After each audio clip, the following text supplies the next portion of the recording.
Dan il-podcast joffri spazju fejn il-mistiedna jesprimu l-ħsieb personali b'mod liberu u responsabbli fuq suġġetti varji, mhux neċessarjament ikun hemm qbil mal-opinjonijiet tal-mistednin. Għalhekk nistiednu lill-udjenza sabiex tevalwa l-argument miġjub u bl-ebda mod ma jsir attakk personali fil-kummenti. Hija l-intenzjoni tal-produtturi li dan il-podcast ikun spazju fejn il-libertà tal-espressjoni tiġi dejjem imħarsa b'responsabbiltà u b'rispett sħiħ.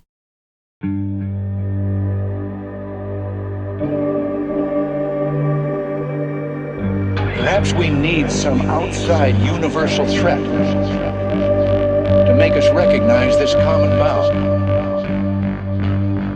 I occasionally think how quickly our differences worldwide would vanish if we were facing an alien threat from outside this world.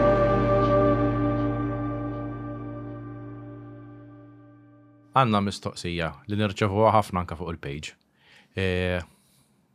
U ma nafx hekk mistoqsija banali u mistoqsija ġenwinament tajba. Il-UFOs ġo fihom ikollhom alieni, ikollhom xi ħadd qiegħed isuqhom bħal pilot? Mela, milli nafu sewwa. L-ewwel crash li għandna records tagħha hija Aurora, fejn in-nies jiddeskrivu UFO jaħbad ġo reddiena u mbagħad in-nies ġabru dal-okkupant u sejħu qassis u għamillu l-griżma tal-mewt. Il-qassis. Ija, le, hemmhekk. U fl-imsena ngħidu ġifieri qabel Roswell? Qabel Roswell, 1908. Ġifieri Roswell ma kienx l-ewwel crash. Le, ma kienx. Ma għalfejn daqshekk famuża. L-ewwel waħda crash li nistgħu nsejħula crash li jista' jkun li hemm records tagħha li hija crash tmur lura l-Ġermanja 18 xi ħaġa. Bħalissa mhux qed niftakar sew id-data eżatt. Imma li nafu li kien hemm okkupant jista' jkun li hoax, ġifieri we take it with a pinch of salt. Mela,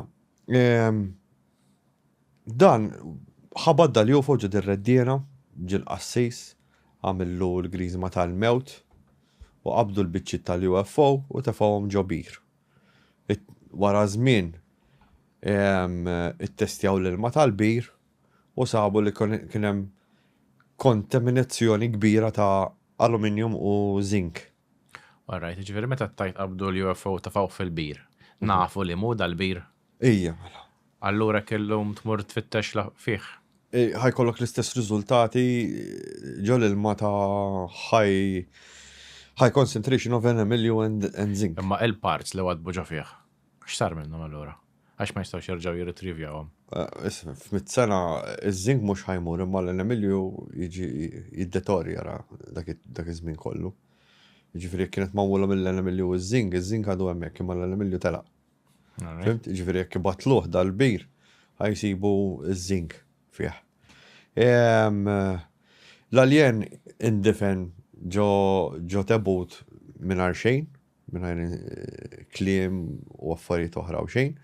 U fl-87 kien hemm persuna li marret fittex dat tebut il-qabar u ma setax issibu.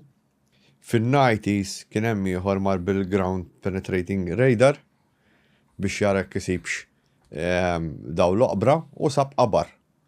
U ma ħallewx ħafruh insomma. U l-istorja waqfet hemm. Min ma ħallehx ħafru? L-awtoritajiet hemmhekk ma ħallewx. Ġermaniżi. Le, dal-Amerika Aurora. Alright, okay, għax għadni tal-bil. Tal-Ġermanja maħniex ċerti jekkux 100% hemm records li x'aktar fil-Ġermanja nsejt fejn il-post. Ma post bisem tqil is-soltu. U ir-rakkont jgħid li kien hemm kewba waqgħet. Fimt? Imma dil-kewba bdiet mixja bil-mod mhux bħas-soltu. Jiġifieri meta waqgħet u ma kienx tixel ħafna kellha d-duħan ħireġ minnha. Għaldiri dak ir-rakkonti jisu qed jgħidlek isma' waqa' aeroplan jisu. U fuq ta' Aurora. U ta' Aurora dik l-istorja sem nafu. Fimt? Umbat, għanna l-crash ta' 33 ta' Magenta. Mela, fil-crash ta' Magenta nafu li ma kienx hemm okkupanti. Sawa? U di ċerta ġifieri fis-sens. Hemm il-karti ħirġin, ġifieri tisibu. Meta tajt il-karti ħirġin. Hemm ktib Lufo del Duce. U nsejt jismu l-awtur. Ġifieri stidinnieh jiena Kate biex inkellmuh ma wieġibniex lura. Ovvjament is-soltu. Mela, Magenta pratikament dal-lok ġimalu, di vera serja kienet, ġimalu għal ġimatej sħaħ, sawa, u Magenta l-UFO meta waqa il-ġnub tiegħu intwew, allura x'ġara, ġi forma ta' acorn. Meta inti taqbad platt u tawiġlu ġnub, ħajġi forma ta' triangle fuq u sfeltont, ġifieri ħajġi forma ta' acorn. Mela x'kien ix-shape oriġinali imma? Disk. Disk. Disk kien ix-shape. Però ma kienx fih okkupanti xejn, vojt. Mussolini. Imma, sorry, ħan saqsik. Jekk ma kienx fih xejn okkupanti. Imma kienet vettura li jistgħu jidħlu l-okkupanti fiha jew laqqas hemmhekk ma nafu. Li nafu li il-craft kienet magħluqa minn kullum kien. Sawa. Ma kellix bibien ġifieri. Ma kellix bibien jidru xejn. U meta fetħuha ma kien hemm xejn ġu fiha. Zero. Ġifieri laqqas forma jinnaf tan-nek ta' testawa xi steering jew xi bottuna jew. Ma nafu xejn fuq hekk, m'għandniex dettalji fuq hekk. Nafu li kienet vojta semmek nafu. Nafu wkoll li Mussolini ġabara di u ħada l-Vatikan. Il-Vatikan mexxa u tefa' ġostor fiċin il-port, nsejt x'ismu l-port bħalissa, però biex ma mmorrux ħafna l-bot nsemmu San Donato. San Donato jgħet 14 mil il-bot minn Magenta, fejn in-nies jesperjenzaw UFOs, ball lightning, problemi bl-electronics u affarijiet oħra. U hemm xi sightings tal-UFOs ukoll hemmhekk. Ma hemm xi korrelazzjoni bej eżempju sightings ta' UFO u ball lighting illum nafu li huwa fenomenu naturali. Dal-aħħar dejt nara ta' Rupert fej beda jispjega wieħed li kienet jitkellem ma' Rupert li x'aktarx il-ball lightning hemm teorija li hija intelligent energy. Jiġifieri tkun intelligenti di l-enerġija għax bl-esperimenti li jagħmlu isa tiġi kif naqbad ngħidlek jattirawa biex tagħmel ċertu manuvri. Fim? Issa jekk hux b'dis-sistema dil-ball lightning tiġi affettwata minn dalet l-esperiment li qed jagħmlu. Imma qed jaħsbu li jekk hija enerġija jista' jkun intelligenti dil-enerġija. Fimt għax il-ball lightning m'għaddhomx iktar minn 5 sekondi ħa. Imma ball lightning li jdum li dak ma nafux nispjegawh. Qed tifhem? Ġifieri dak il-ball lightning li jdum minuti. Suppost il-ball lightning ikun fl-atmosfera u jdum ftit ħin żgħar, mhux tul ta' ħin. Mela. It-Taljani kellmu l-Ġermaniżi u saqsewhom jekk dil-craft, il-UFO u x'tagħhom. U Ġermaniżi qalulhom le, qalulhom mela tix nistudjawh flimkien. U da qabdu jistudjawh. Issa, wara 33 kellna l-crash ta' Trinity. Fejn il-crash ta' Trinity spjega. X'sar ma qabel naqbdu ta' Trinity. Inti ħajstudjawh flimkien. Imma x'nafu dwar dal-istudju? 3 snin wara nafu li l-Ġermaniżi qabdu jesperimentaw bil-heavy elements. Sawa? Ġifieri provaw jagħmlu nuclear reactor fit-36 u ma rnexxilhomx, u mbagħad baqgħu jagħmlu sal-aħħar stages tal-gwerra jippruvaw iħadmu nuclear reactor. Menti taħseb li it-teknoloġija nukleari ġejja minn UFOs? Għax kienet teorizzata. X'inhu? 20 ta' snin qabel. Ejja, le, imma jista' jkun li jisma' bdi l-enerġija nistgħu nsibu mezz ta' kif nisfruttaw aħjar. Fim ċirrit ngħidlek, ġifieri jekk il-UFOs jużaw heavy element biex jaħdmu, mela issa din naslu iktar quddiem għall-kreaturi. Jekk jużaw heavy element biex da kienu ħajndunaw żgur bih mal-ewwel bil-heavy element. Fim ċirrit ngħidlek, ġifieri inti għandek ħaj detektja fuq Geiger counter u affarijiet oħra, dak iż-żmien kellhom Geiger counter diġà fit-33. Mhux qed timmorru lura ħafna, kienu ġġat jisperimentaw bir-radioattività u affarijiet oħra fl-1800s kien l-ewwel esperiment tal-atomu. Minn ġo xi pipes għandek ninsejt kif qiegħda. Mbagħad għandek il-crash ta' Trinity fejn Trinity jiddiskrivi 3 okkupanti li kienu qishom l-insett il-mantis jew xi danaw nemlu kbir jiddiskrivuhom in-nies li rawhom, jiġifieri tnejn min-nies. Daw kellhom komunikazzjoni telepatika.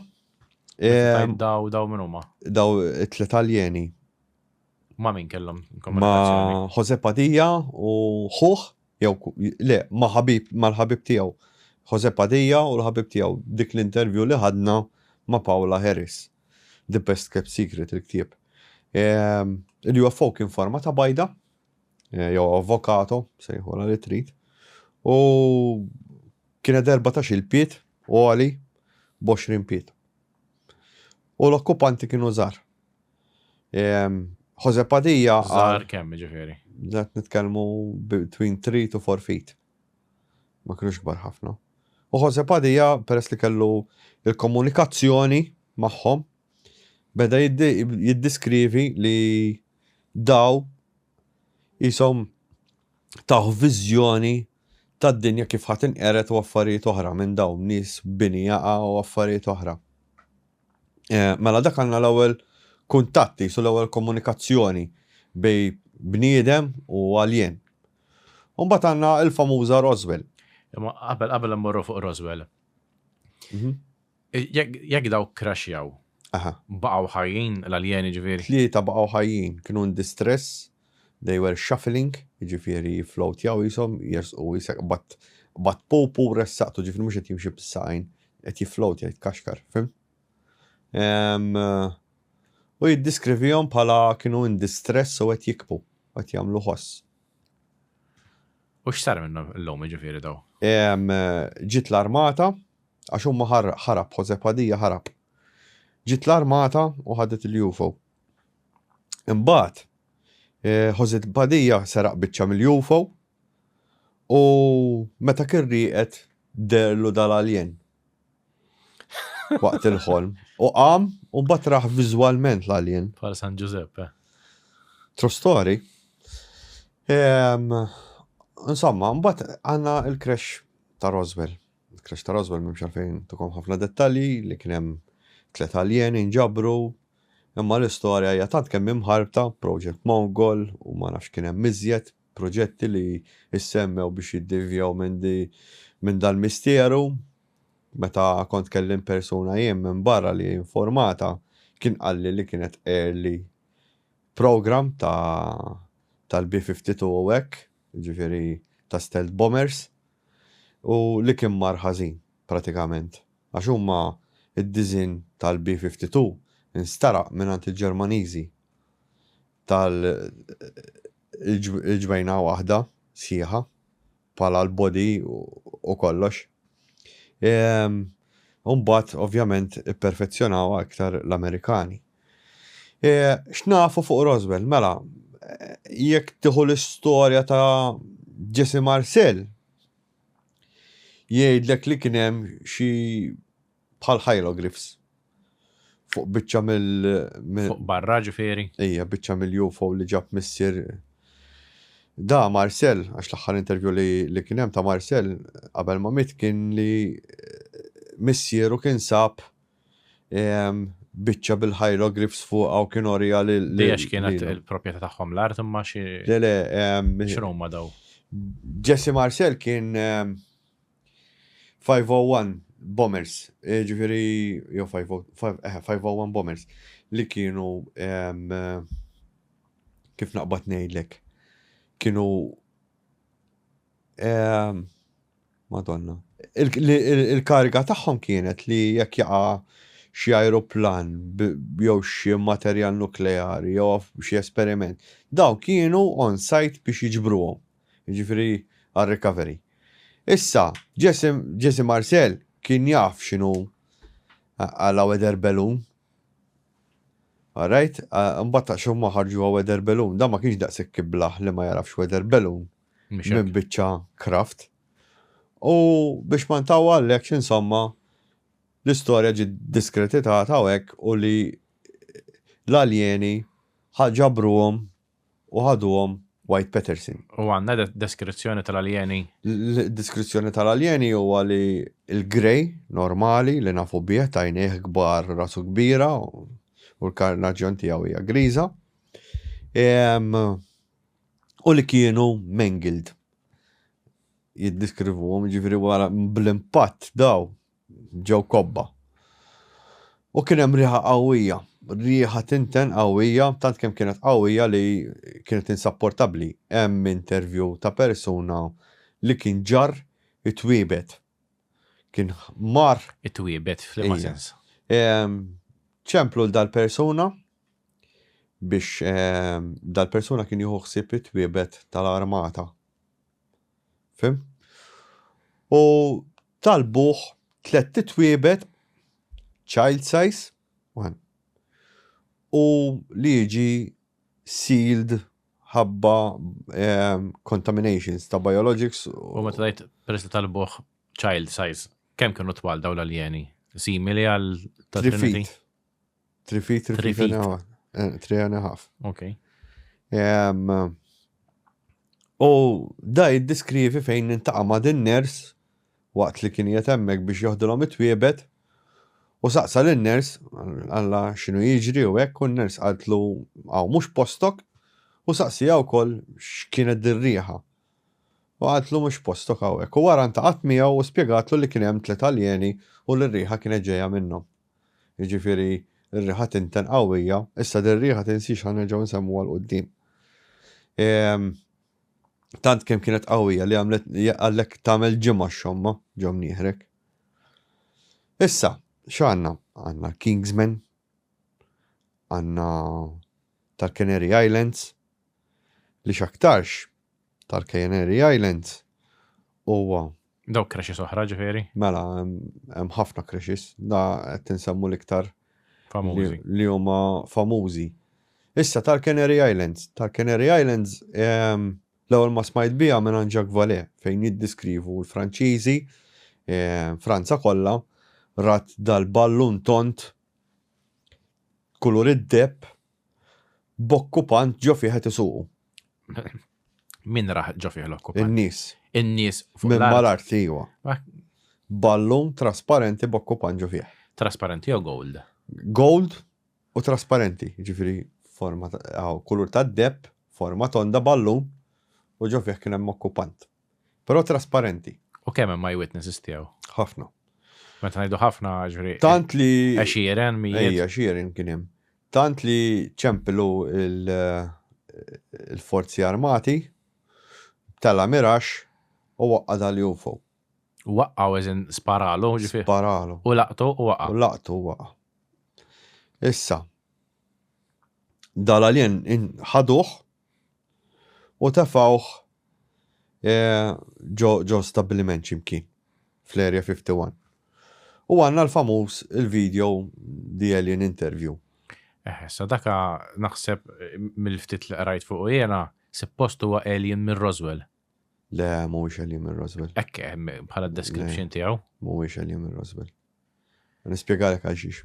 Mela, skontok ġifieri dak il-video huwa video inti taħseb li huwa video autentiku? Most likely huwa ġenwin. Għax meta kont kellimt ma dik il-persuna li kien qal tan l-informazzjoni u kont saqsejtu kif jidru l-aljeni, L-ewwel ma qalli jekk tittara Grey kif ikun Grey gwidani għal dak il-video u meta saqsejtu jien il-video u hoax għax jien għalija dak kien hoax il-video kien qalli le għalli saraħ rasek li mhuwiex. U dal-aħħar ħareġ Jon Stewart jitkellem fejn mbagħad tibda tara kemm huma l-ispejjeż u hekk tiegħu tkellimt ma' ieħor Daniel minn barra minn Malta u spjegali kemm kienu kbar l-ispejjeż iktar milli semma Jon Stewart. L-ispejjeż biex Toħloq il-pup u biex toħloq dak l-screen, biex toħloq x'ismu għaw. Jiena għawek għan iġġildu sajan. Naf iġġildu. Jiena l-video rajtu. Rajtu. Jiena films, mux għetnajlek li għamil films ta' Hollywood, ma ħadimt films Maltin. L-opinjoni tijaj, nistaw nirrekrejaw l-istess ħaġa binqas minn 2,000 euro. Imma jien daw l-interviews li tajt inti rajt biċċet minnhom, kien hemm manka nies li jaħdmu fl-animatronics qalu hemm ċertu affarijiet li ma nafux kif għamluhom. Eżatt. Ma da qed tajt żewġ magicians, wieħed ma jkunx jaf x'jagħmel ieħor jgħidlek naf dik miraklu. Fis-sens tifhem qabel li dak ma jafx kif sar ma jfissirx li huwa alien, Madonna mqabża naqra. Ma fhem ċertu. U onestament f'dal-video jiena ma rajt xej partikolarment expensive. Ħafna fred konvenjenti rajt, id-dawl imbirka Madonna jixħal biċċa mewwiċċu. Le, dak żomm naqra, mela. Dak editjat, rajt l-oriġinali kollu blu. L-istess id-dawl fuq wiċċu biss u anzi fil-verżjoni oriġinali blu għalija jidher fejka l-ostja. Għawet iktar enhanced. Meta għamluħ skur u qasmuħ fuq VHS, kienu jafu xedin jamlu 100%. L-għuna tamlu xabba flus minnu dak il-video. Għax kienu jqasmuħ ma' UFO magazines u Rocket Pictures kull maħallas 2,000 euro, $2,000 tiegħu. Ġiġifieri kull maħallas $2,000. Mela, dak il-video ta' julhom wieħed Victor. Sawa, mhux propja Victor, imma ta' julhom Victor.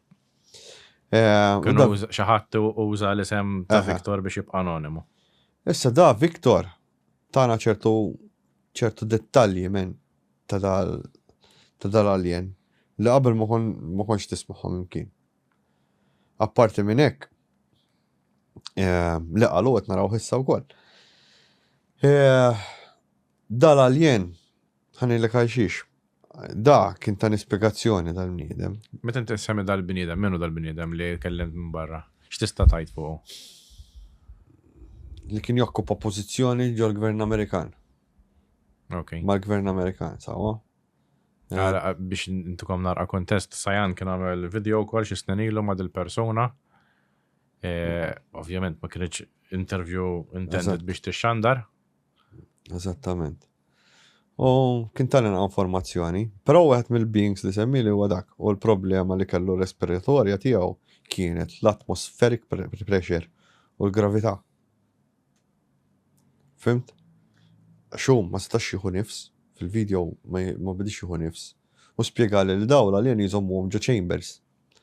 Meta Bob Lazar semma li kien hemm inċident bejn l-aljeni u l-xismu u l-guards tal-lok u l-alien kien qallhom titħlu xax tmutu ħabba l-pressa li kien hemm tal-atmospheric pressure.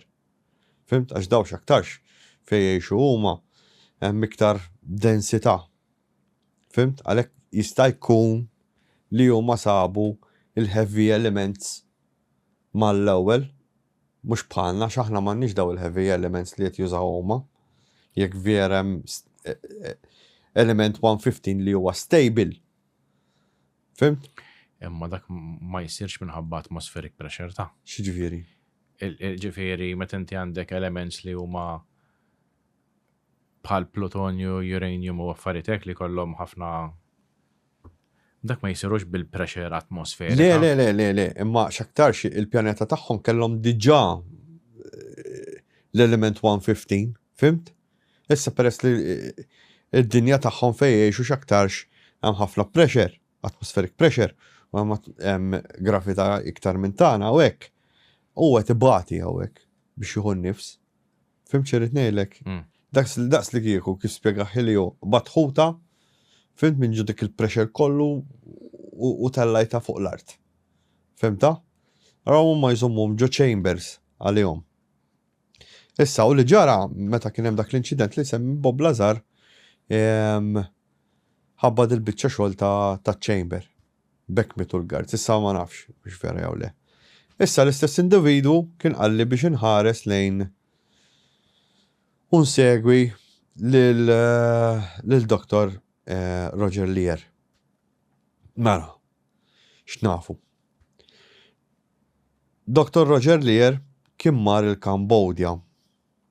Issa, għal xi huwa importanti il-Kambodja.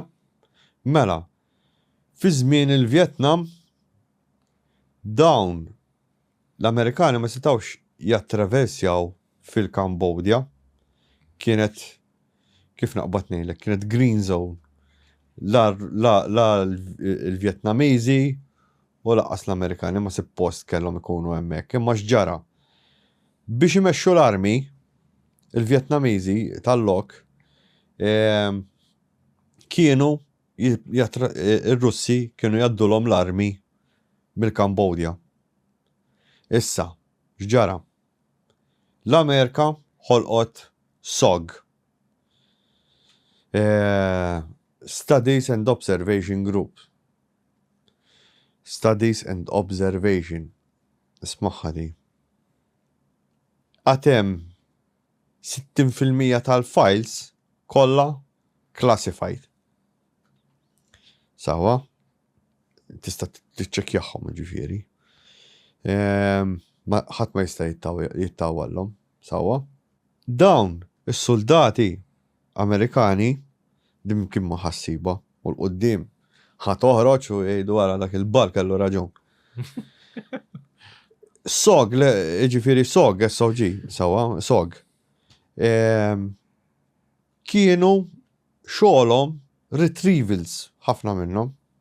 Apparti li kien hemm minnhom missjonijiet pereżempju kienu qatlu wieħed Franċiż li kien jinnegozja l-armi, kienu qatlu wieħed ġeneral, dawk ħarġu fl-aħħar snin, fl-aħħar 20 sena. Imma il-maġġor parti tagħhom ta' fejn kien hemm retrievals ma ħarġitx. Issa jien provajt infittxilkom interview ta' wieħed soldat li kien fi żmien il-Vjetnam. Ma nista' nsibhom kien jekk xi ħadd isibu men. Batuli mal-ewwel. Kien qed jipprova jsibli fil-mat ieħor x'narukom. Li ftakart fih b'ċikka hekk u kif semmejtu l-kit mal-ewwel ftakar fih ukoll. Li konna naħsbu hoax ukoll. Issa mmorru aktar quddiem għalih. Mela, SOG da s-soldat kien jagħmel parti minnhom jiġifieri. Xogħolhom kien jidħlu bil-helikopter, iwadbuhom, imorru fil-ġungla bi plotun, ġeneralment kienu jkunu 20 ruħ, mhux iktar. U kienu jkunu stealthy daw. Kienu jiklu l-istess ikel tal-Vjetnamiżi, ma kienux jinħasslu biex huma jinxtammu bħalhom. Jiġifieri daw il-Vjetnamiżi kienu jarfu lill-Amerikani mill-ikel li kienu jiklu mir-riħa. Fimta x'inti meta tiekol qed tereq toħroġ ir-riħa, fim? Allura x'kienu jagħmlu daw l-Amerikani? Kienu jiklu dak kollox li kienu jiklu il-Vjetnamiżi biex ikunu kompari għalihom, biex ikunu stealthy għall-aħħar. Infatti dan li beda jitkellem kien Indjan, American Indian, fej beda jgħid li daqs li kieku jiġu wan man natura, ġifieri jekk ikunu qed jistaħbew ħadd ma kien jinduna bihom daw. U qal li we were fighting little green men waqt din l-interview u meta l-interviewer saqsih can you expand on that allo I cannot consider still top secret those missions u għatalu semmek u mbagħad prova jipressaħ naqra iktar għallu little green men. Ġifieri da little green men għandna dak iż-żmien, ġifieri ju aljeni kienu qed jiġġieldu daw. Issa x'nafu minn żmien il-Vjetnam? Nafu li każajda ġifieri li smajt żminilu twil li dawn il-UFOs meta jaqgħu Sakemm il-UFO għadha mixawla, l-aljeni għadhom ħajjin. Meta tintefa' l-UFO, jifqu l-aljeni. Ġifieri daqs li kieku il-power source tagħhom hija l-UFO. Mela x'jiġrek taħseb? Jiġrek taħseb li jisma' il-UFO konxja mhux daw l-aljeni. Mela għandna dal il-fatturi, mela għandek l-aljeni li huma organiċi bħalna u għandek androids mill-lieder. Mela għandna daw it-tnejn diġà. Għandna flash, ma nafux x'inhu insomma. U għandna daw li huma androids. Mbagħad għandek dawk l-insectoids li semmejna tal-crash ta' x'isimgħu ta' Best Kept Secret ta' Jacques Vallée. U Dr. Roger Lear, mela, Dr. Roger Lear kien immar il-Kambodja u kien saqsa n-nies tal-lok. U daw, hemm tempju id-dedikat għalihom, The Monkey People. Tistgħu issibuha ġifieri, hemm ktib ta' Roger Lear, da fuqu u hemm dokumentarju wkoll ta' Roger Lear li jitkellem fuqha. Roger Lear mar hemmhekk u qala 8 alien implants minn ġon nies. U x'kienu ma l-alien implants? Issa, meta hemm film ta' Jeremy Corbell, Patient 17, fejn Dr. Roger Lear beda jibaddaw is-samples lin-nies biex jittestjawhom. U waħda minnhom tawa għal xi wieħed biex janalizza u qallhom li tirċievi u tibgħat il-messaġġi. Tirċievi sinjal u tibgħat sinjal. Tirċievi sinjal u tibgħat sinjal. Fl-istess kuntest Ma x'inhi din l-implanti fis-sens daqshekk microchip hija x'inhi? Fija 37 element differenti ġo daqshekk, ġo tikka daqshekk. U hollow. Minn ġewwa hollow. Ġifieri sa għandek tubu ħafna isa honeycomb. Ġifieri ħafna tubi fejn xulxin u qed tifforma di xi ħaġa żgħira daqshekk. Kienet imdawra bil-kreatin, għal min ma jafx x'inhi kreatin hija xi ħaġa li jipproduċi l-ġisem bħal dwiefer ix-xahar u affarijiet oħra. U dil-kreatin trabbiet mill-ġisem tal-pazjent stess. Jiġifieri għamel oxra, kaver u n-nies kull ma jħossu bħal boċċa. Fimt ġifieri tgħid għandi boċċa, għandna bħal boċċa tar-rosja u affarijiet oħra hekk. U fl-istess kuntest, kif kont qed ngħidlek, l-ewwel eżando kien tella video ta' implant li taħrab mit-tabib. Qed taħrab ġol ġisem ta' dil-mara mit-tabib milli jaqlaħħa. Kien tella video issa. Taħrab x'flima se nsemma. Għada ġol ġisem tal-persona. Eżatt. Roger Lear ħal interviews il dan nies fej daw in-nies jispjegaw li daw l-esseri għandhom tlieta. Daw in-nies minn huma? Tal-Kambodja l-interviews li ħa fil-post. Tkellem ma' civilians ġifieri normali. Li qalalhom l-implants minn ġo fihom. Qalulu li jidru jisom xadini, brasom naqra kbar, bajnihom naqra kbar, u kienu libsin armatura. Kienu libsin xi tip ta' sjut li jidher. Għal xiex importanti di tal-sjut issa oħra di. Issa, id-differenza bejn tal-Kambodja u Pella Cara ġol Brażil hija il-ħajt ta' daw l-aljeni. Fejn inti għandek l-aljeni tal-Kambodja huma 4 feet. U Pella Cara tfisser li jaqalaw il-wiċċ. Fim? Ġifieri da bil-lider hemm xi aljeni ġol ġungla l-Brażil li jaqalaw il-wiċċ. Għaddi tara tagħmel sens li hemm aljeni ġo ġungla. Ma nafx naqbad ngħidlek bija minna. Imma ħanaslu għalija, żomm, issa ħanaslu għalija. Nipprova niftakar x'kien jismu dak il-post fejn saret il-biċċa tax-xogħol. Insomma, jiddiskrivi li jkollhom armatura u jtiru fuq jisom is-Silver Surfer biex niftiehmu. Letteralment. U kien hemm spara fuqhom u kien hemm eyewitness jiġifieri li kienu ġiġa qabdu jċartu la wiċċa ġifieri għandha l-punti hekk. Biex daw l-aljeni iċċartu l-uċuħ tal-umani. Ekk jgħidu. Għandna ħafna stejjer mill-Brażil. U biex imma da għandhom idej ġifieri. F'xi tip ta' għodda li jaqashom ma jibdewx iħossu ġieħ xejn. Just jaqlawhom u daqshekk jitilquhom. U ġeneralment imutu Ma instabu nies bla wiċċ ġifieri. Imutu bl-infections u l-affarijiet hekk isilhom waqfin xi sena u nofs dal-affarijiet jew sentejn ma jiġru. Għandek il-każ famuż minn 95 sa 99 fejn kien hemm post li xtratu waħda mara, dik kien hemm mara xtrat post sieħ kbir ġo l-Brażil. U ħadd ma jafsar minna dil-mara issa sparixxiet. Fejn kienu jiġru affarijiet strambi, però kienu jaraw personal stramp Amerikan fil-post. Kienu qed jesperimentaw. X'għandna, mbagħad għandna tan-97. Ġifieri dat nitkellmu fin-90s Roger Lear mar hemmhekk, għamel l-istudju tiegħu, baqa' ser sa 2000 ġifieri, baqa' għaddej Roger Lear tul dak iż-żmien kollu. Meta ġara l-crash tan-1997, Roger Lear Fejn ġara l-crash? Ta' Virginia, il-Brażil. Mar fil-post mal-ewwel. Ħal intervju lit-tabib, intaqa' mat-tobba u grazzi għalhekk imbagħad James Fox skoprihom illum il-ġurnata u ħadilhom intervju sura ta' nies. Meta crashja xi crashja eżatt. Kien hemm Mela. kellu l-okkupanti wkoll fih ġifieri. Iva. Mill-lider kien hemm 3 okkupanti, wieħed mill-okkupanti kien mejjed, inġabar mal-ewwel.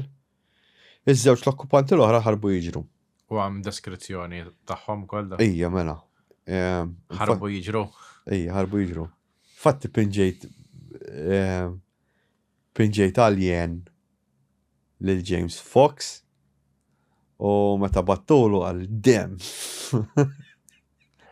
Alien isma' li alien jikraxxaw jitlaq jiġri. Ara, kien hemm l-ewwel marawh 3 fajliet dak iż-żmien kienu għadhom żgħar. Rawh u waħda minnhom Valkera minn għalija jisimha għamlet eye contact miegħu. Kif għamlet eye contact miegħu dan qalet daqs li hu jisek qed taqa' ġojnejh. Inti jipnotizzak u lila beda jgħidil għandi bżonn lajnuna u qed nibża dal-alien.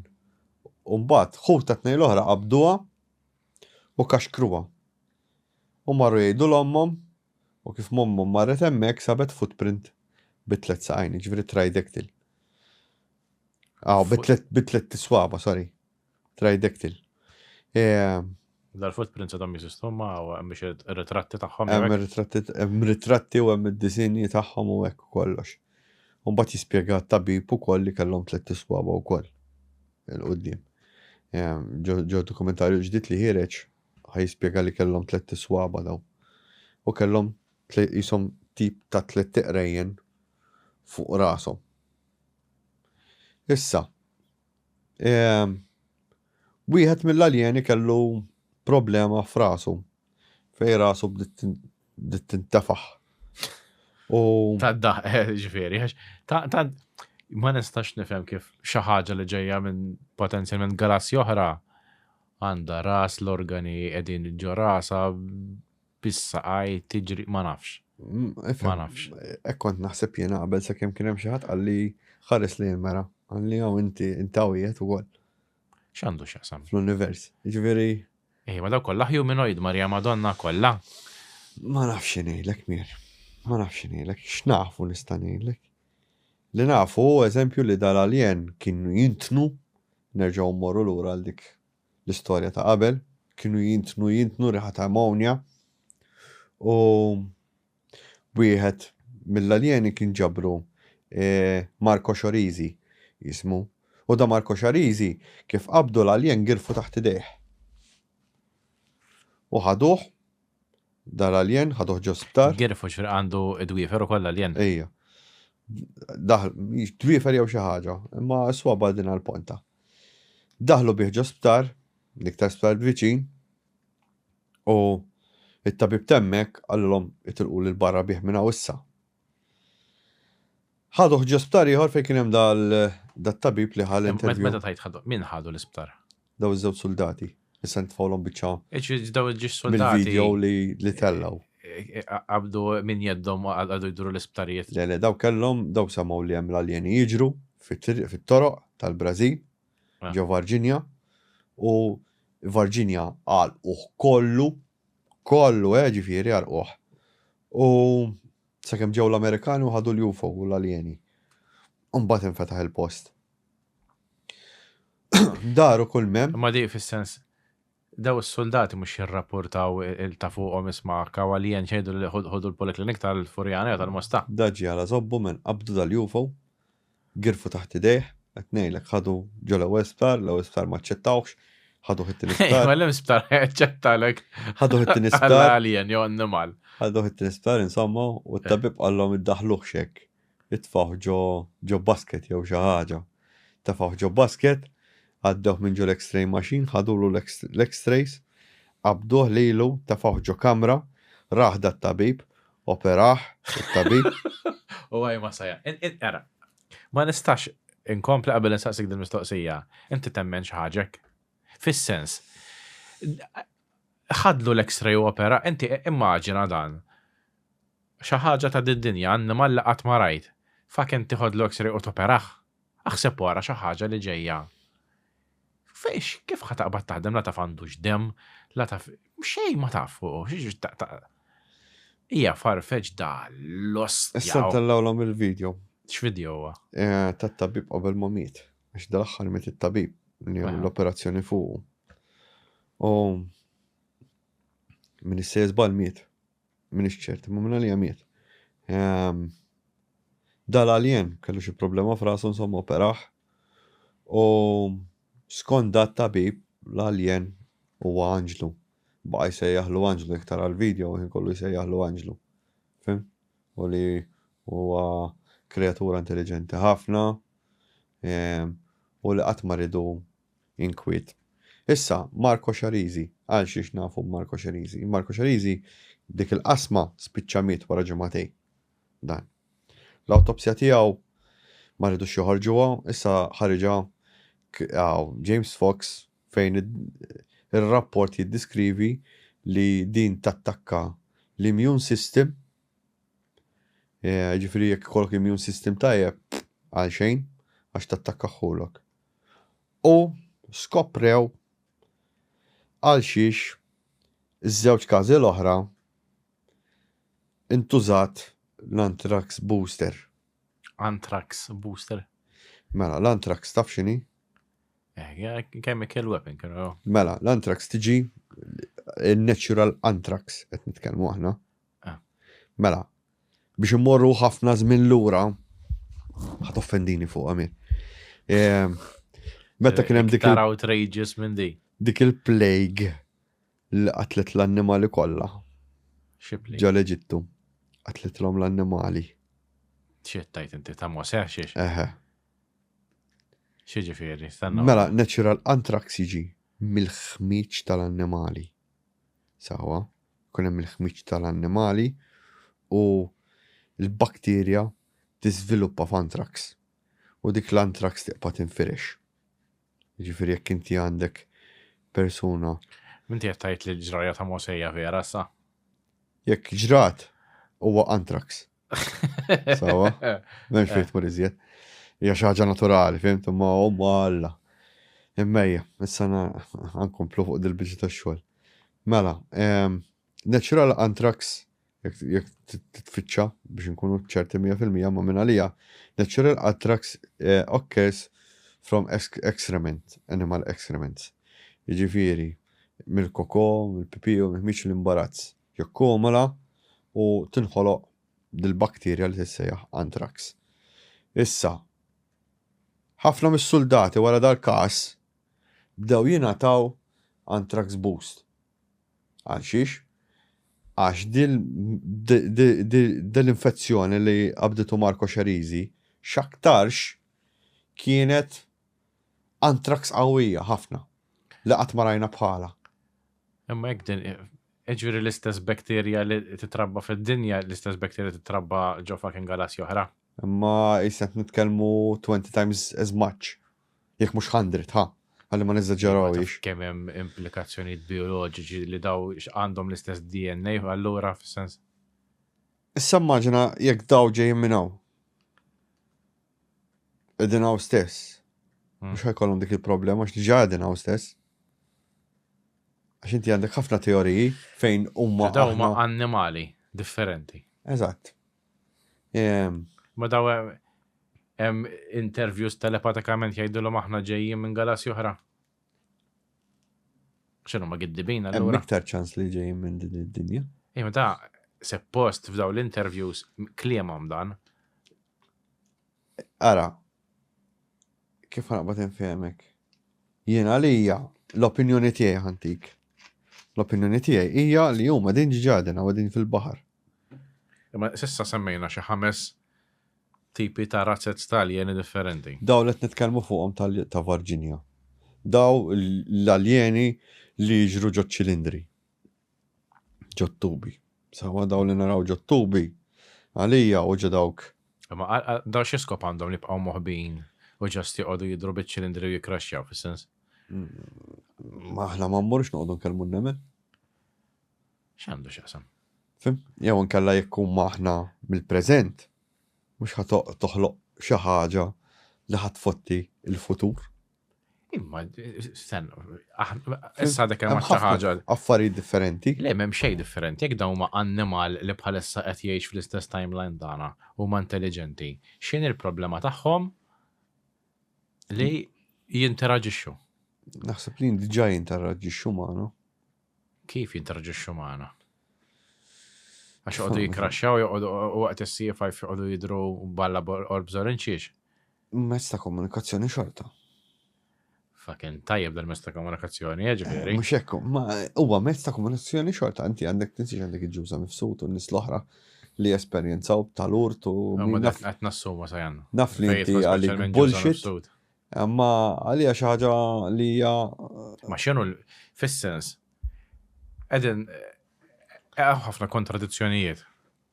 Jekk qegħdin fid-dinja tagħna u għandhom teknoloġija avvanzata, għalfejn jidhru l-ġuża mifsud u joqogħdu jgħidula l-kazzati li qalula, jew għalfejn jidhru il dawk it-tfal tas-South Africa tal-iskola u joqogħdu jgħidulhom ibżaw għad-dinja għax id-dinja ħadd Amma mhux hemm biss dik il-problema.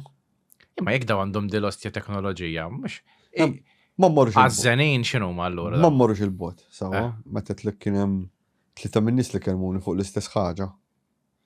L-istess figura. Sawa? Il-messaġġ tagħhom x'kien? Wieħed ħallewlu marka. Sawa?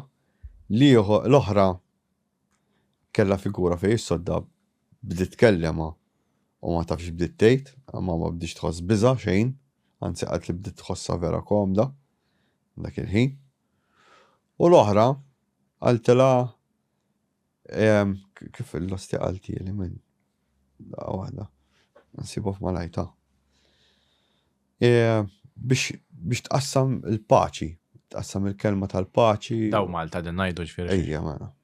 U di l-aħħar waħda li tqassam il-paċi. X'rat rat figura u kelmeta? Figura u kelmeta. U fejn rat tal-figura u kelmeta? Fejn is-sodda tagħha billi. Ġiet tnejn minnhom raw figura fejn is-sodda. Waħda ma fehmitix l-oħra fehmitha.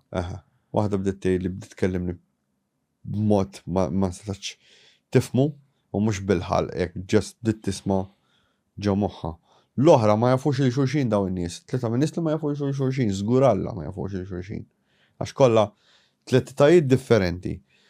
3 min-nies li għodu sparsi il-bot minn xulxin minn Malta. Żgur ma jafux li xulxin u żgur. Ġifieri ma stejjer komunissimi ta' figura ħdej is-sodda hija. Ejwa, ma naħseb waħda mill-iktar eżempju, di l-unika waħda li ġittej li għalt li l-figura għaltela biex tqassam il-paċi u jista tipromovi l-paċi. Fim? U di xpaċi qasmet del-mara jox il-lost. ċej, ġit taqsam Allura, l-esperienza miegħi u Ġuda, xinu l-iskop li tmorant persona random li manda ebda tinnaqa ċans, fucking power. Ħana Tajdela qassam il-paċi. ħanamel dal-point. Għax ma marru xejdu għall-Trump jew il-Putin jew. True story. Ħamma ħanamel dal-punt. Jien minix expert guys, jena just li naqra u nixbol, ma nistax nintikom definite answer fuq xi ħaġa li tkun stramba li tkun esperjenzajtu. Però nistgħu nsibu xi ħaġa. Per eżempju, qablu xi affarijiet bħalma di qabbilna tal-paċi jista' ġuża mifsud l-istess messaġġ tawa il-paċi fejn ukoll tiddiskrivihom ġuża mifsud bla zokra. Issa ġuża mifsud bla zokra men. Tibda tgħid imma daw cloned la qegħdin bla zokra. Jew twildu ġobajda. Imma jiena nara da s-suġġett. Naf. Veru, edin jisu l-univers irid jimxi bil-regoli tagħna. Forsi daw l-alieni bħal pjanti ma jaħxux. Forsi, fis-sens. True story, bl-sports. Ma nistax nifhem. Infatti jarmu l-koko minn ġol-pori. L-alieni. Miċ tagħhom. Għalhekk x'aktarx. U fejn hu dal-ħara tal-alieni? Marco Xorizi meta intlaqat mill-alien għax l-alien kien jidher kannella. Mbagħad it-tabib jispjega li kien abjad waqt fl-operating room u ma kienx jinten. Jiġifieri da ħasluh u tefgħu fl-operating room imma qabel kienet jinten u kien kannella. Jiġifieri x'taqbad tagħmel biha taf kemm hemm witnesses tagħha ta' Virginia u seħreġ il-dokumentarju ta' James Fox Stidentu. Jiġifieri forsi jiġi. Imma issa nitfawlhom il-klip fejn ikun qed jitkellem it-tabib fuq il-biċċa li esperjenza t-tabibu dik nistgħu nixxerjaw żgur.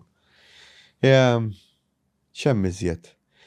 Hemm crash oħra li jitkellem UAP Gerb fuqha fejn daw kienu South America, kienu grupp ta' commandos, kienu qed jieħdu ħsieb fejn kienet jinbena radar u kif qabad jaħdem dar radar l-ewwel darba semaw bħal train qal għaddejja, jisek tisma' train għaddejja u raw xi ħaġa nieżla.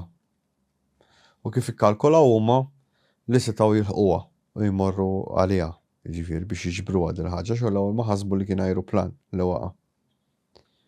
Ġara li kif waslu fil-post sabda l-UFO forma ta' bajda, again, u ħirġa minn ġol UFO u dilit kella 4 iswaba. Issa l-4 iswaba, wieħed minnhom kien articulated bħal da. Ma kienux bħal daw il-fakes, għax allu għaksibt li Vjera dal-aħħar kważi blajta li Vjera. Il-fakes li hemm in-nas kamamis. Għax ta' nas kamamis. Dak li qalu għamlu l-ultrasound u għanda fetu. Fucking fake, man. J. Anderson Get Alive. Fucking fake, man. Asħaq il-dokumentarju, man. I almost believed it għal-Madonna. J. Anderson, forsi jekjara. Jifimma, naqra salla. Għax mbagħad tibda tara il-filangis daw. Daw il-filangis tal-idejn. Tafawhom fis-saqajn, man. Ma tħallx fid-dettal tagħha jena. Mhux ħaġa. Le, mbagħad. Mhux ħaġa teżisti tanti faċli ġib evidenza tagħha. Kont qed naqra artiklu waqt li kont qed nqalleb is-soltu f'daw l-ostja tar Reddit u kummedji minn daw. U kien hemm artiklu fejn jgħidlek li dawn ilhom jipprattikaw din it-tradizzjoni li they desecrate the bodies. Minn żmienhom, minn 2000 sena ilu. X'kienu jagħmlu daw? Kienu jaqbdu dwar da ħanamlu l-uswaba twal. Jaqtaw l-uswaba u jtawluhom. Fim? Il-min xiġifieri. Eżempju jaqbdu swaba ta' min? Tan-nies mejtin u jtawluhom. U kif tista' tattawwa l-swaba ta' persona mejta xiġifieri? Jgħodu jaqtaw l-swaba u jġonġuhom flimkien. Alright. Ġifieri di tradizzjoni tagħhom. Jagħmlu statwa mill-pieces ta' umani vera. Eżattament, ġifiri kienu jagħmlu arti minna l-ħaġa, u minn da tinsix li anki daw il-pajjiżi tas South America, l-Inka kienu jaqalaw, mhux l-Inka l-Maja kienu jaqalaw il-mejtin u jispuhom ħomor mbagħad. U mbagħad jerġgħu jitfnuhom u kull sena kienu jaqalawhom u joħorġuhom. Ġifiri da għalihom tradizzjoni. U mbagħad sabhom da il-grave robber u minn hemmhekk bdew isiru l-kopji tagħhom. Għax daw kemm tagħmel DNA test sempliċi fuqhom u tkun taf. Eżattament. Issa irħila li hemm Tristan xi ħaġa jismu Spanjol. Mar ġodaw il-caves u hemm skulls elongated, imma elongated bħal ta' Malta li m'għandhomx ir-riġġa u hekk. Fim? Però daw xorta jibqgħu nies bħalna umani, dat nitkellmu jisu għandek Neanderthal, jew Denisovans, jew kif tgħidha. Denisovans. Jiġifieri daw ma tip ta' razza ta' bniedem ieħor bħalma spjegajt l-aħħar darba ma' Kit fejn daw tas South America l-elongation hija naturali, mhux bil-wood binding, jiġifieri jaqbdu ġixin jamietu jafsuh mar-ras. Le, daka issir u għada ssir sal-lum f'pajjiżi tal-Afrika mostly fejn it-trabi li jitwildu jabdu ġiġin jamietu jdawru l-om bitċa ma' rasom u jġibuħ kon ir-ras. Imma meta tara il-volum bħal manna u Malta huwa differenti tal-moħħ. Qed tifhem x'irid ngħidlek, ġifieri mhux l-istess volum li għandna aħna. Però tal-Naska mhumiex aljeni. Serħu raskom, pupi. U jien meta rajtu dak l-aljen żgħir. Xsibtu alla id-dajti. Xi ħsibtu? Dajti. Tajti. Xem wieħed minnhom propja jti minna għalla. Rasu hekk bħal tajti u kif huma l-idejn u s-saqajn mhumiex articulated. Issa, dwar dik il-crash. Dik il-crash li nafu li dan is-soldat niżel fejn il-kraft, kif niżel fejn il-kraft ra delete berba tiswaba imdendla minn ġobieba ta' dal-UFO. U kien hemm likwidu ħiereġ ħamrani fil-gris jisu. U ġew il-commandos fuqhom biex jiġbru dal-UFO u mill-lider ħassruh il-dan. Taw xi daqtejn u da spiċċa jitqelleb ġo dal-likwidu, tilef l-uniformi tqaxxret minn fuq, tqaxxar is-suf u qatt ma tala s-suf ukoll ta' min jgħid mill-laser għamel mal-ewwel. Ostja, jaf kemm hawn min jagħmel flus kieku minnu dal-likwidu. Jiena f'udnejja. Persuna paxikta jisnu werewolf. Insomma, biex ma ntawallekx, Dr. Greer mbagħad ħadlu l-ewwel interview, issa ħadlu interview UAP Gerb dil-persuna. Imbagħad x'għandna. Għandna li nsejħulhom aħna biex ma neqgħux mat-tema tal-UFOs biss. Dawk il-UFOs, dawk l-aljeni li mhux qegħdin ġol UFO, ġifieri ma ġewx bil-UFO jew l-UFO tagħhom waqgħet jew min jaf. Għandna l-istorja ta' dawk it-tliet aljeni li fir-Russja waqa' UFO, inġabar dal-UFO. Kien hemm dal-UFO, sparaw fuqu, il-UFO waqa', ħarġu daw it-tliet aljeni, daw it-tliet aljeni attakkaw is-soldati Russi u ġabuhom ġebel, Pillars of Stone. U fejn huma daw is-soldati tal-ġebel issa? Li għandna rapport biss. Mhux dik jisa. Ir-rapport ħarġu George Knapp mir-Russja. Għandi bħal l-istorja tal-witt tal-Esperanza. Niżżob ħajmerik li ġiet il-brimba u salvata mit-torok. Dikka komuni dik l-istorja. Tista' tgħid li trid, man, li trid. Komuni dik l-istorja, ostja. Ikkupjata dik l-istorja wis, ostja. X'kontet ngħidlu, Madonna. Fuq is-soldati li ġew ġebel.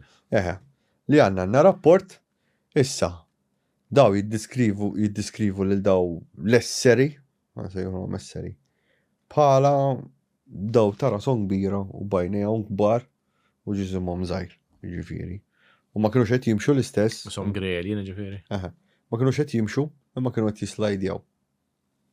U għandhom is-saqajja ma jislajdjaw. Fl-istess ħin, jiġifieri għandek dik l-istorja tar-Russja. Fl-istess ħin għandek storja oħra r-Russja fl-84 jew 82 fejn kien hemm dal-UFO niżel u n-nies ta' ġol park fejn kienu qed jilagħbu ħadd ma seta' jiċċaqlaq. Ġew friżati fil-post. Ħarġu daw iż-żewġ aljeni wieħed kien robot u l-ieħor kellu idejh jisom ta' grunge. U bdew iduru n-nies li kien hemm ġol ground. Telgħu ġol x'ismu, ġol UFO u telgħu. U mbagħad għandna dawk li jidhru l-apparitions bħal l-istorja ta' Santa Teresa d'Avola fejn l-alien joħroġ minn ġo portal. U l-alien diskrit bħala biex nofs u kienet iġor wand. U dil-wand biex ma nitlux ħafna dettal għat daħħalula f'mniħera, f'kull toqba li kella. Da jisaw qed jagħmilha. Ma tafalx taqra x'ismu sanitizer bejn toqba oħra jew. Jisaw qed jagħmilha, imma qed innota men għax di hemm storja oħra fuqha. Hemm storja oħra l-istess simili tagħha. Isom daw qed janalizzawna men. Issa kien taqbad bħalma nagħmlu aħna naqbin naqbdu għasfura alla nimmarkawh noħdulu n-numru u hekk naraw kif inhu nerġgħu nitilquh. Hekk isa l-istorja men. Issa jaf tkun farfetched. Imma kif tiskrev Santa Teresa d'Avola propja IT. Jekk issegwi eżatt kif tispjega hi. Propja fucking IT. Bir-ropes men, libes il-ropes. Alla. Jew sjut, darbohra kien libes sjut ukoll. X'għandna eżjed reċenti. Reċenti. Għandna crash fil-Peru. Reċenti kemm ġifieri? 19 jew 17. Jew 2017 jew 2019. Fejn waqa' UFO u hemm video tagħha.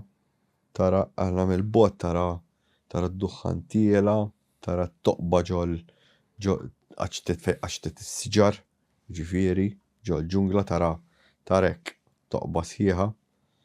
U tbatt ikun hemm wieħed tifel jibda jsaqsi lill-soldat x'ġara ma ġarax u dan u hekk u jgħidlu waqa' UFO u hemm daw l-aljeni u biex ibeżżaw għallu ħajoħduk issa.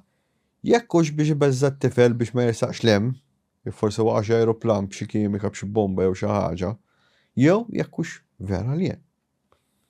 Fim? Ġifieri. Dik il-prova biss konverzazzjoni ta' tat-tifel ma' soldat. U s-soldat beda jgħidlu li hemm l-aljeni u l-ieħor saqsih kif u l-istess dejjem l-istess storja. Ma tantxi il-grej alien. Prova ta' min jorbot fuq, ġifieri. Ejja ma nafx ostjament. Xi ma tafx. Imma tant kemm għandna stejjer fis-South America li huma tal-biża' kultant. Forsi appuntu għalhekk għax it-tradizzjoni hija dik u ovvja ħajkollok ħafna minn dawk l-istejjer.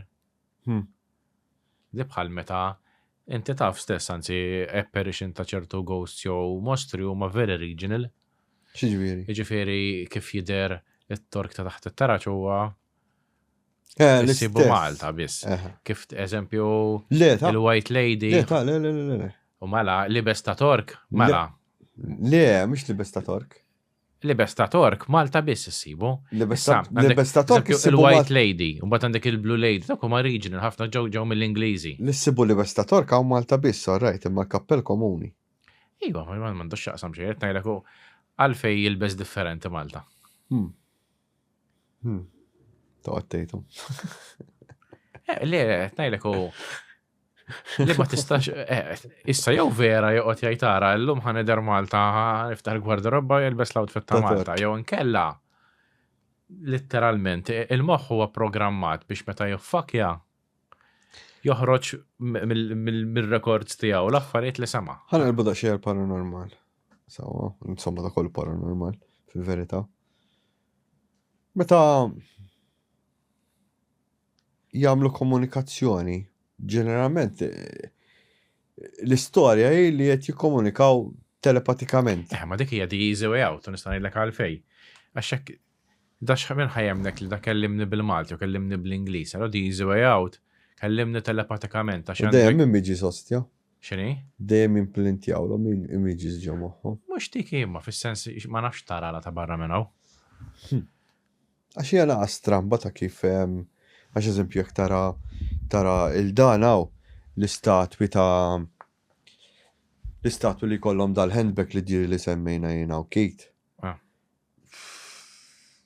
M'għandhomx bżonn biex jagħmlu translation jekk jistgħu jitfgħulek l-images ġew moħħok. U jistgħu jaqrawlek moħħok u x'hekk. Sens inti eżempju Elon Musk għandek il-xismu għaw Neuralink. L-idea tagħha li meta jikkomunika bniedem ma' ieħor mhux li ttieħ l-images jew li ttieħ il-kliem jew li ttieħ is-sound. Fis-sensi it's much higher bandwidth than that. Ġifieri inti meta aħna nikkomunikaw telepatikament, jekk jiena ħanoqgħod insemmak leħni ġo moħħok ta' xirrid ngħidlek, might as well fucking ngħidilek. Tajdilek, eżatt. Ġifieri inti l-idea hija li jien nittrażmettilek idea, eżempju, jien naf qed nipprova nsib xi idea ta' nista' nittrażmettilek, immaġina għandi idea biex nagħmel film. U flok noqgħod ngħidlek min huma l-karattri u fejn ħan il-film f'daqqa waħda inti pop għandek. Sakemm m'għattekx il-film kollu? Mhux hekk. Astja, idea tajba tal. Fis-sens, allura meta nisma' bit-telepatija u li semgħu xi vuċi jew whatever ma tantx iddoqli. Ħansaqsik domanda fuq di. Użu vera żin ta' telepatija. Saqsik domanda fuq di jiena ħansaqsik issa. Taħseb li jekk tibda ssir dir conversion bl-AI il-bniedem iktar intelligenti, jew le? Mhux neċessarjament issir iktar intelligenti. Għax inti il-moħħ tiegħek xorta jaqpa l-istess? Mhux hekk hu fis-sens l-istess moħħ għandek. Fis-sens jenneħu minni kultant eżempju jiena nifissa fuq ħafna suġġetti differenti. Illum nifissajt eżempju fuq recording techniques u darb'oħra nifissa fuq filming. Imma inti ma tistax tesa dik l-informazzjoni kollha ta' xi ħaġa biżmien terġa' tirrevedi ta' dik kont insejta. Il-moħħ ma jistax xi film lem, xi logħba lem. Mhux hekk. Il-moħħ tagħna bioloġikament u li hu ma jistax jesa kollox. U jekk jiena għandi, jekk għandek laptop u l-graphics card hija inut li ttieħ logħba 20 sena oħra mhux ħajd. U l-moħħ mhux dejjem jiftakar kollox, Le, il-memorja aħna peress li mdawrin computers, laptops, kultant il-memorja nqabluha ma' xi hard disk. Mhux hekk jaħdem il-moħħ. Il-moħħ kull darba li qed tiġib memorja antika jagħmel recreation tagħha. Eżempju l-iktar xi ħaġa viċin fid-dinja moderna ġieli jaqbdu eżempju l-istess stampa AI. U jġolu jarġa jagħmilha mid-darba u tara tiddeteriora biżmien. Il-memorja l-istess kull darba li tirrikrea. Interessanti di. Bl-AI ukoll jitfel fil-memorja. Ejwa, ifhem mhux eżatta hija. Imma dik l-iktar ħaġa viċin. Għandek xi domandi oħra? Minn dawk kollha li semmejna. Inti temminhom kollha? Nibdew minn hemmhekk. Nemmen ta' Virginia. Dik żgur. Imma li dik l-iktar waħda li outlandish għall-ostja u daqqa. Dik nilab il-flus. Għamil l-operazzjoni f'rasu. Ma għandix flus men bħalissa ma nilab il-flus fuq dik. Sara ħrasi. U tal-li l-interview. Dawk it-nejn poġġi l-flus fuq. Ma tal-li l-interview. Għalfej jikkonvinċik dak il-video li huwa ġenwin. Sewax għalli dak l-ostja men baqaj diffisli l-affarijiet ġo moħħin dak il-ħin. Ma kuj kollok tanalizzaħ bl-informazzjoni. Eżempju, is-sors oriġinali m'għandniex. Le, m'hemmx is-sors oriġinali, le. Meta ħarġu għal ammettaw stess li editja biċċiet minnu. Mhux hu editja, ta' Rocket Pictures editjaw. Le, mela. Il-filmat oriġinali li ħareġu qal li qata' xi biċċiet minnu għax kienu biex ma jidentifikax ġifieri. Is-sors oriġinali mhux oriġinali u mbabas. Issa meta qasmuh edit jawlu l-kulur, għamlu iktar skur. Is-sors oriġinali kien fuq website Ġermaniża. Le, mux għetajlek jek, is-sors oriġinali ġifiri, jek da filmjat fuq tape, jew filmjat fuq film. Man nix dak is-sors oriġinali. Kien bidel ġi digitalized. Biex ħarġ minn Jekk kif qalu għamel kopja fuq VHS, il-ġifiri l-kopja l-ewwel ġenerazzjoni li għanna mhijiex digitized. L-ewwel ġenerazzjoni hija minn xi ħaġa li ma nafux għal analog. ġiġa tkun titlef minnu. Dak iż-żmien il-ħanin Alla. Jista' jkun li naf, ma nafx ta' nitfaħħak. Anka illum eżempju, qabel tibda tara deteriorazzjoni fid-digital, tista' tirrenderi mid-darba. Dak iż-żmien f'darba biss ukoll tara deteriorazzjoni sew. Ġifieri mid-darba qed ngħidu mhux hekk. Ara, dak iż-żmien insa digital. U qatt ma semma anything digital. Kien hemm xi studju li sar li qalu jista' jkun kien iffilmjat fuq 16 mm għax m'hemmx more pattern. Le u digitalized wara. Ejja, ma xajjena ġila għamiltom jaqbad VHS u għamiltu digital ma tisser xejn. Balla dana. Le, kinti s-sors oriġinali huwa VHS tape u għat jgħidlek isma dal-VHS ġibtu minn ximkien ieħor. Tantu kwalità baxxa għax bdew jgħidu xit-teknoloġija dak iż-żmien le, fis-sens. Kien hemm diġà teknoloġija tajba. Żgur li kien hemm teknoloġija tajba, mbagħad qed ngħidu xi ħaġa ġejja mill-militar. Dal-militar qabad alla prosumer kamera għafas play, rekord. Wara bdejt nara dan hawn wieħed jitkellem għal li wara li ħareġ l-interview waqfu kollha l-interviews. Ġifieri ma baqgħux kif naqbad ngħidlek jieħdu l-interviews lill-aljeni. U anke l-fatt li l-aljena temut daqqa waħda jidħlu żewġ nersi sesat bħal tal-film saw u xillos qed jagħmlulu. Jiena għalli jarxulu l-nepliet x'qed jagħmlu. Għadda x'żobġralu menni xejn ma jagħmel sens. La jiċċaqlaq b'mod naturali. Rasu hekk kien kollu.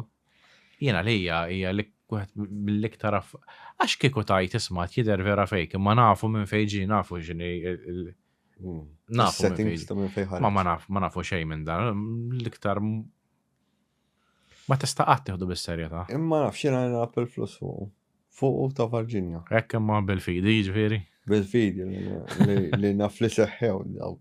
U nilgħab il-flus fuq ta' Kingsman ukoll. Fuq dawk it-tlieta. Dawk it-tlieta żgur seħħew naħseb.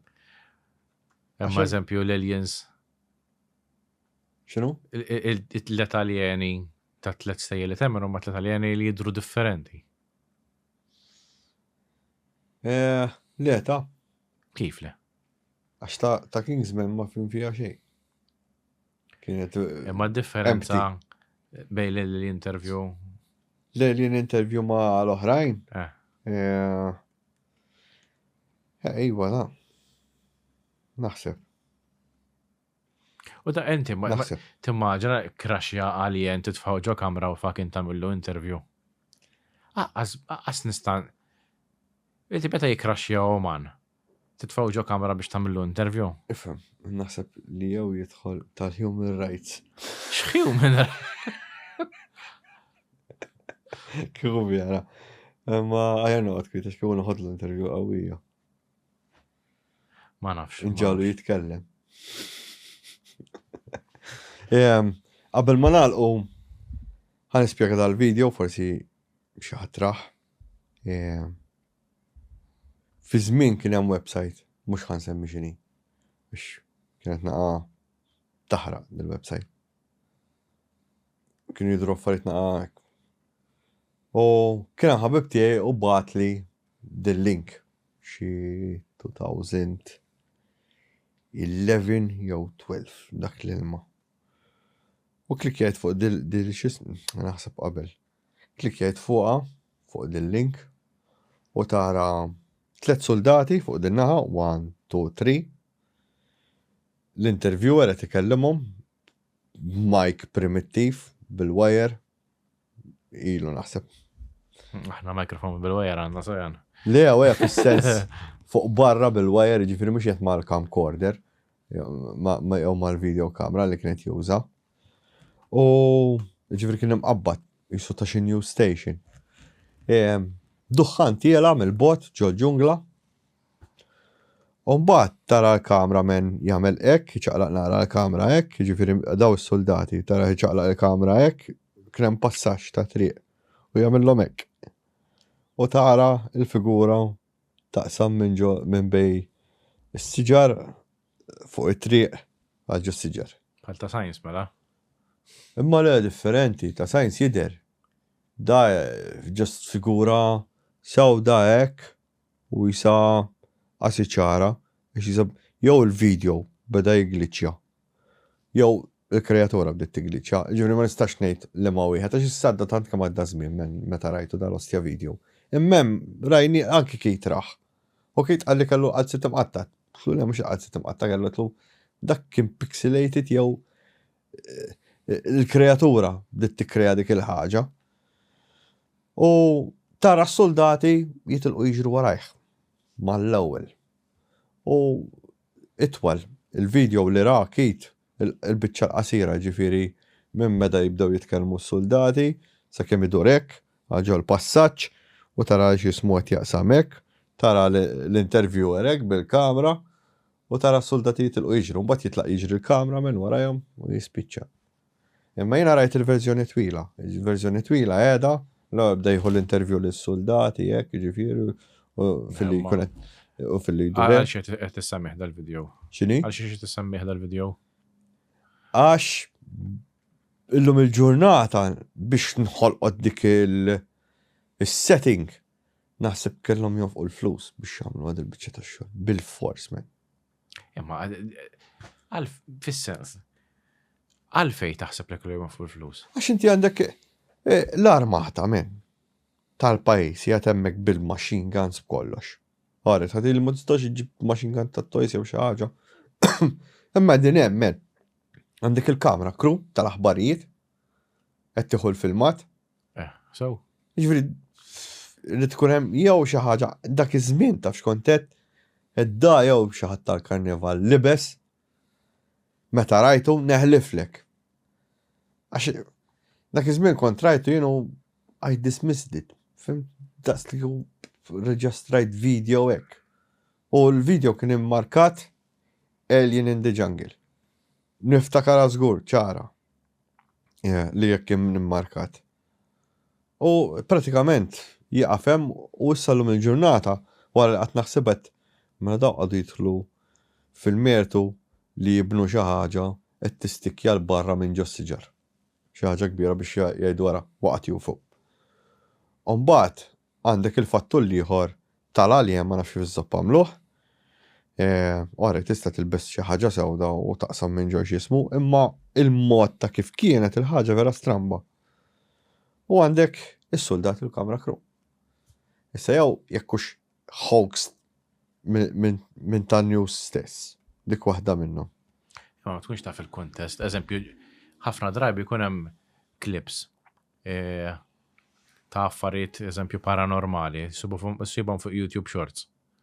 U tibda tajt. Jina tintik eżempju, tibda tajt imma daw minn il-lost jaħjaqot jonfuq il-flus ġas biex jitfaw xort. Ma tibda tinduna isma da kien parti minn film għall-Australja, da kien parti minn series l-Argentina. Imminti, ma tara out of context tibda taħseb li xaħat ġraqaw, għet jiprofa jqasmu bħala xaġa vera, ma tkunx taf il-kontest, sajan. Għandek raġun. Imma interessanti li nsebuħ dan il-video biex. Fis-sens, kieku taqbad biċċa minn jinnaf xort wieħed minn film tal-gwerra. Taf li qed tiġib ninsi. Ma tkunx taf li parti minn film, tista' tkun dokumentarju. Qed tiġib ninsi x'in semmejt li ta' science. Viċin tiegħu, imma mhux hekk. Mhux hekk, jiġifieri għax dak kemm qasam hekk. Sawa. Da qasam xi ħaġa. 2, 3. Bipedal ġejja minn galassi oħra. Kemm għandna kreaturi bipedal? fid-dinja tagħna. U minnhom minn daw il-kreaturi bipedal kemm minnhom jilbsu l-ħwejjeġ. Dan żgur qabel Science 1. So dat nitkellmu naħseb xi 90s anke mill-mod ta' kif jilbsu l-ħwejjeġ kienu Ma libsin. jiena nista' nimita xi ħaġa li hija antika easy jew. True story. Ifhem, ma jiena rajtu xi 2011 dan. Allura ma tistax tassumi li 2011-2010 naħseb xi ħaġa dak l-ilma. Dak iż-żmien li kien ħareġ dak il-video. Ex illum joqgħod jgħidux bl-AI tagħmel fakes li trid. Affarijiet hoaxes u affarijiet fake ilhom jeżistu minn kemm ilha teżist il-kamera. True story. Mhux ħammerika, Fl-affarijiet nafu ġiri provaw jitrikjaw l-inna u l-ektoplasm u fil-Viktorji mhux fil-bidu tal-fotografija ġir da mill-bidunet. Il-bidunet kien hemm il-ħaxi. ħaġa oħra mistoqsija li nixtieq nindirizza wkoll, nistgħu? Mela. Kien hemm ħafna nies wara li tfajna dal-programm li qed nagħmlu ma' Kit u Annalise li jmorru ġol postijiet sewwa u niddiskutu l-paranormal ma' xi nies famużi u hekk. Mela, tgħiduli biex tmorru x'imkien biex taraw xi ħaġa il-paranormal, tesperjenzaw il-paranormal. Mela, dina jekk titaqtaħħa saranti. Il-paranormal mhuwiex lokal, jiġifieri jekk seħħet xi ħaġa hawnhekk ġo tal-post, ma jfissirx li ħanerġa' niġi hawnhekk u ħerġa' jsir l-istess ħaġa. Dan il-paranormal ma jaħdimx hekk, il-paranormal jaħdem illum bħalma ġili femtkom. Illum ħajdoq il-pjanu, imma l-pjanu fejn ħajdoq? Ħajdoq barra, mhux ħajdoq ġew. Issa jista' jkun idoqqaw ġew, minnu sidu dan. Imma ma tistax inti tkun taf jekk hux ħajkun hemm il-paranormal. L-unika mezz ta' nkunu nistgħu nafu l-paranormal hemm biċċa apparat imma jrid ikollna xjenzat magħna. U nistgħu nġibuha b'xejn l-apparat. Imma rridu nibgħatu ir-readings barra minn Malta. Dik l-unika soluzzjoni ta' kif nistgħu nkunu nafu meta ħajġri l-paranormal ġo post jew fl-akwata. Pija manna l-ebda mod men ta' kif tista' tkun taf jew tipprevedi fejn ħajġri l-paranormal. Aħna mmorru fil-post, Kit jitfa' l-apparat u l-affarijiet u li tolqod da jisek mort tistat. Jiġifieri ma nistgħux nkunu ċerti 100% li ħanaraw xi ħaġa u nesperjenzaw xi ħaġa. Da inti meta tmur tistat ħadd titfa' l-ixka hemm jaf tmur hemmhekk għal xejn. Jaf naf minn ħaxa ġimgħa u ma qabadx ħuta. Jiġifieri ma tistgħux tmorru ġo post taħsbu li ħataraw, huwa impossibbli. Jiġifieri jekk ħajġri xi ħaġa ħajġri għalikom, hija esperjenza li jekk tgħaddu minn xi ħaġa paranormali, sija UFO, sija poltergeist, sija shadow figures, hija wake up call għalija mill-opinjoni tiegħi, jiġifieri hija wake up call li isma' hemm xi ħaġa oltre u xi ħaġa ikbar. Dik insomma. Ciao, bye. Grazzi u narakom guys.